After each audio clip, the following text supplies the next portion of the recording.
method of ability grouping is no stranger from primary school to lower secondary.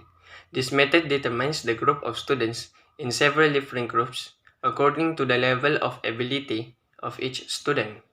We became interested in studying this method because there are also schools that mix students of different levels in one class, which is the opposite of the method. The main question is the use of the method of ability grouping between classes among students better than mixing students of different levels of ability?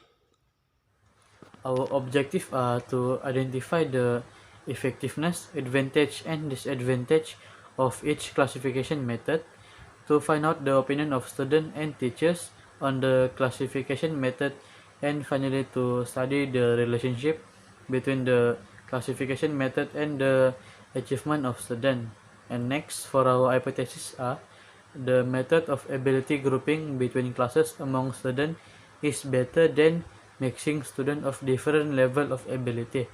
For our literature review, according to past study conducted by Linda B. Strout, Abdul Razak Abu Bakari, and several more people, ability grouping proved to give positive effect on both students and teachers.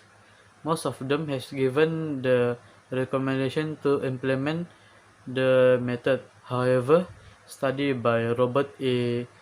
Slavin did not fully support the method for some reason. Our method of study is divided into two parts, questionnaire and interview. For the first part, we provided questionnaire using Google form and distribute it to the student. And for our next method, we contacted some teachers who are secondary school teachers to conduct an interview session. Based on the finding from the questionnaire, the number of respondents who agree with the advantage of ability grouping in the aspect of achievement was ahead by 3 votes compared to the respondents who disagree. This indicates that ability grouping provides a good impact in student performance. Next, the number of respondents who disagree with the advantage of ability grouping in social aspect preceded the number of respondents who agree by only 2 votes. This indicates that ability grouping does not provide a significant impact in the social aspect of student. After that, the number of respondents who agree with the advantage ability grouping in the aspect of learning environment was overwhelmed by the number of respondents who disagree. This indicates that mixing students of a different level of ability provide a better learning environment for students. Next, 30% of respondents state that ability grouping is better, while 70% of respondents state that mixing students of different level of ability is better. Overall, ability grouping offers many advantages to high ability students. This method allows the gifted student to use their ability optimally.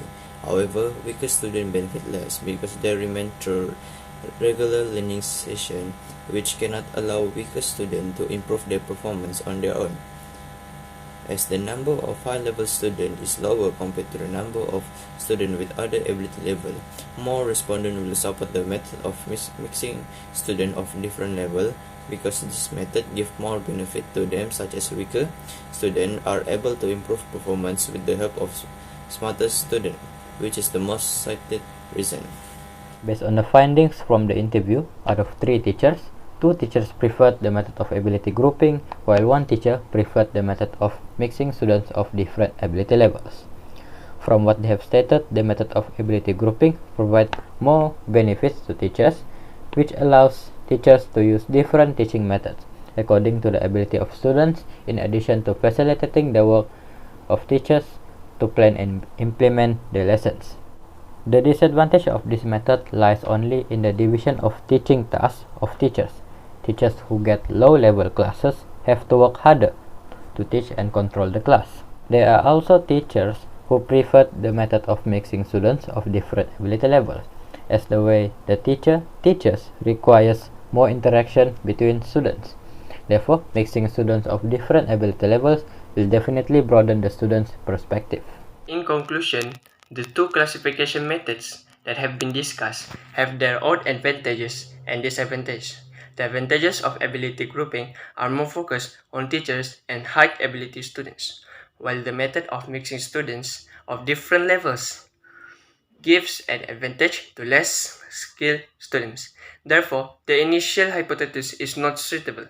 A more accurate hypothesis is that the method of classification according to the ability of students and the method of mixing students of different levels respectively is an effective method for learning. To improve the effectiveness of classification of students, we suggest that this classification method can be implemented based on the gap of student ability differences. Other than that, more experienced and skilled teachers should be directed to low ability classes.